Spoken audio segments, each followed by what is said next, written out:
one major item on the agenda, which is to deal with the Eskom Retail Tariff Structure Adjustment ETSA. So may I check now with the members of the regulator subcommittee that we move to the adoption of the agenda. If we can see by the raise of hands, thank you.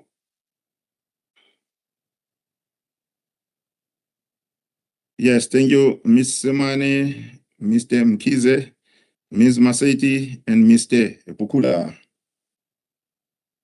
So with the agenda adopted, we're now going to move on to the next item on the agenda, which is the declaration of interest. So members can send declaration of interest electronically or hard copies to the secretariat. But in today's meetings, if there's any member who would like to verbally put any declarations, they are welcome to do so.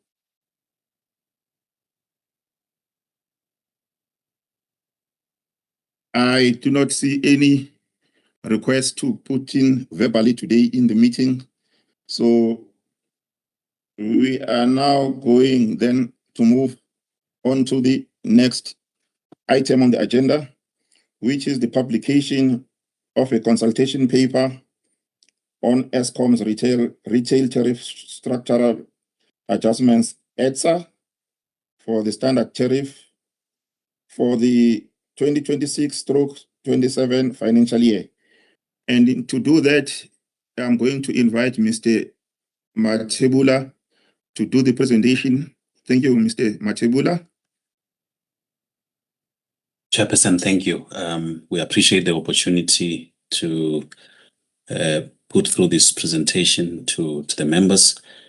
Chair, the purpose of us bringing it here, Chair, it's to request for approval that we can publish a consultation paper on the Eskom retail tariffs structural adjustment for standard tariff for the financial year 26/27.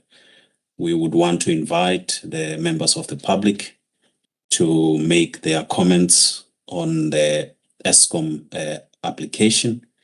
Chair, the comments that the regulator need to consider.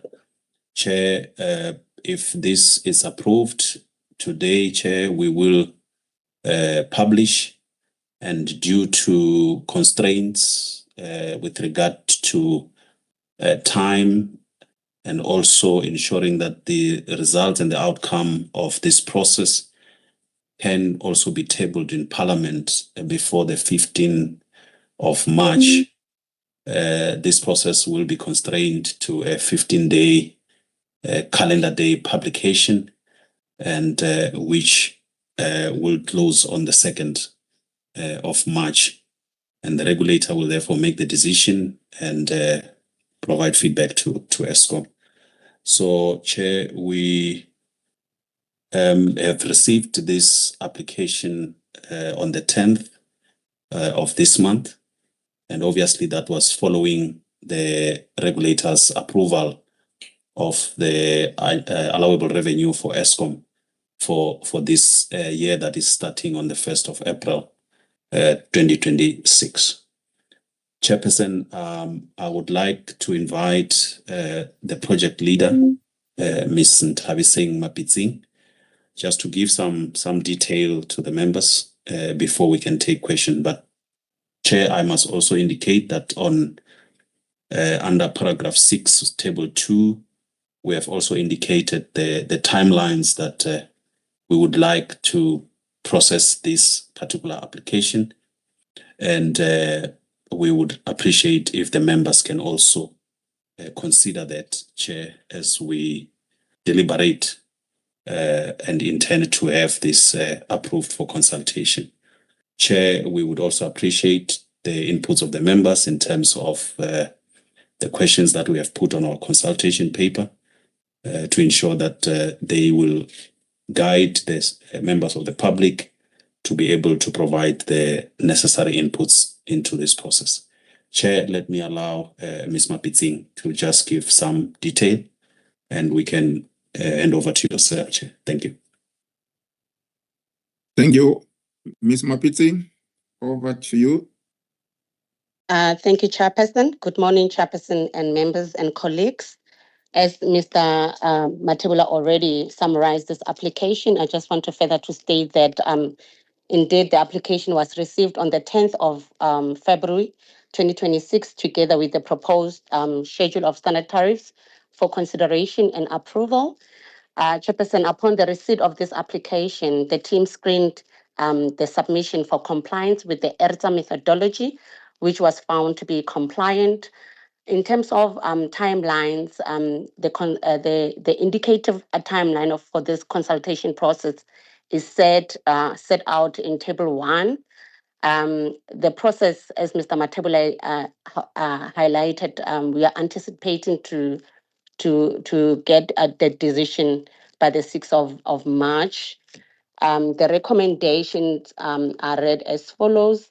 To note, ESCOM retail tariff or ERSA application for standard tariffs for 26-27, and also for approval for publication for ERSA consultation paper for standard tariff for 26-27, and also lastly to note the proposed timeline outlining the consultation process. Thank you, Chairperson. Thank you, ma'am. Mr. Matebula, anything else to add? Chair, nothing else. I think we will take questions from the members. Thank you. Thank you. At this stage, then, we will open it to the members if they've got any questions, contributions. Thank you, members. Ms. Maseti. Thank you, Chairperson. Chairperson, mine is trying to open the other. Mine is on the on what is structural tariff adjustments by ESCOM.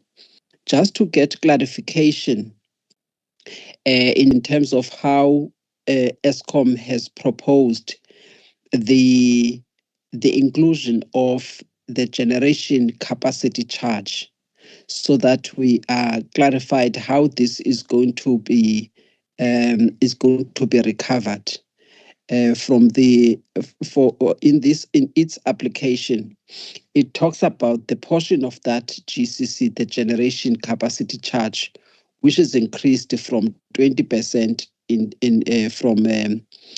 from last year. And one must also take note that this is one of those charges that caused concerns from various stakeholders. Obviously, they came over and above the previously approved tariff of 12.74%. What is good now is that ESCOM has now shown how this will be built into the tariff for this year. But what I would like to understand is the split that has been proposed here for the recovery of such charges. So last year, ESCOM says that it has included only 20%. Now this year, ESCOM is proposing that it includes 30% of these. On that, I would like to understand how the team viewed this increase from 20% to 30% insofar as the impact is concerned on this aspect, if that can be clarified.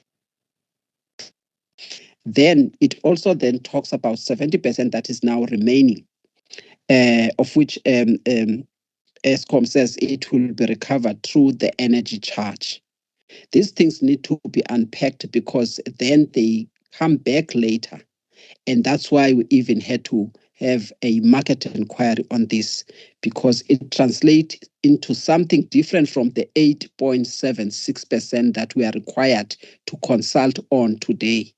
So if now this 70% can be clarified, what it will translate into and how it will then be treated, if the team can take us through that and clarify exactly what this means, what the impact is going to be, and also if that if they can also just indicate when it comes to, I think there's a proposal of the phase-in of the home power and home flex tariffs regarding the fixed charge portion of it, which will be increased from 33.33% to about 66%. That's quite significant in this financial year that is starting from 1st of April. Can we be clarified on these two? Because really, these are the ones that caused some challenges. If the team can take us through this and provide clarification, and also that aspect that deals with the energy credit that is provided under wheeling as well as net billing. I mean, I don't know whether that would benefit everyone, like in terms of standard customers and so forth. Can we be clarified on this too? Thank you, Chair. Mr. Matebula and team. Thank you, Chairperson. It's in Tabiseng. I'll connect it on my phone. I can't see the hands. I'll request Mr. Charles, Mr. Charles, you can come in. Thank you, and good morning, members and colleagues and the public. To give you the background, when we did the RTP last year, the decision was that it would be phased in 20% for the 25-26 financial year period, and 30% for the 26-27 period. So Eskom have included this amount. This amount originally they set aside 19.7 billion of the fixed charges that is normally included in the energy charge as a fixed charge that they wanted to take out from that for the capacity charges, and we allowed them to put in 20%, and then the rest of the 19.7 billion was reallocated back to the energy charge and arrived at different energy charges, and that is what caused a lot of the problems. This year, that amount has been changed. It's now 30%, and that has resulted in some of the pool of money which is normally recovered through the energy charge being reduced, and the energy charge has been recalculated based on that. I'm not sure. With regard to the 70%, it was always in. It's not supposed to be an extra charge. It was just a separation of the charges out from the fixed and variable energy charge, which was all charged before under variable energy charge for the generation costs. The 70% we did not specify in the RTP what would happen after year 2. So my understanding from that is that it will remain at 30% for the final year of the RTP unless we get another RTP. With regard to the home power, the fixed charges, it was a similar situation. Because the increase that this would have caused for certain categories of customers would have been quite a severe jump. It was decided to phase it in over 3 years, and this is the second year, so that has now been phased in, and once again that charge now takes some of the revenue out of the pool of money which is allocated for recovery through the energy charge, so it makes the energy charge slightly less than what it would have been otherwise. I'm not sure if that explains everything. Thank you. Yeah, Chairperson, maybe if I can add, what we will do, Chair, is that in this 15 days that we will be seeking stakeholder comments. We will also work on how can we package this together with our submission so that the board members can see how both these proposed items are actually factored into the cost that or the tariff that is being approved at this point. So we have taken note of the comments from the member chair. We will also ensure that it is clarified properly when we make a submission as well. Thanks. Okay, thank you for all those clarifications. I do not see, or I see now Ms. Maseti's hand is up. Ms. Maseti, over to you. Thank you, Chairperson. Chairperson, I think what we got criticized in the way that we have dealt with the issues of these fixed charges and so forth. And really the issue was where we could not provide guidance on the implementation aspect of it and not having a full appreciation of the impact.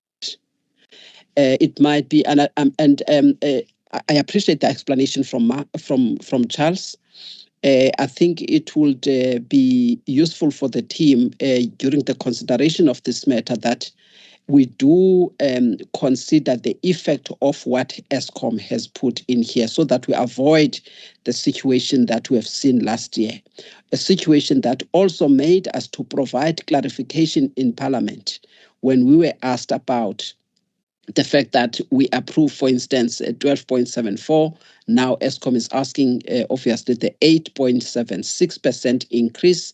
Now ESCOM is also indicating when it comes to the GCC, how it will implement this, like 30%, and what this 30% translates into. It's important that we fully understand it before we take a final decision.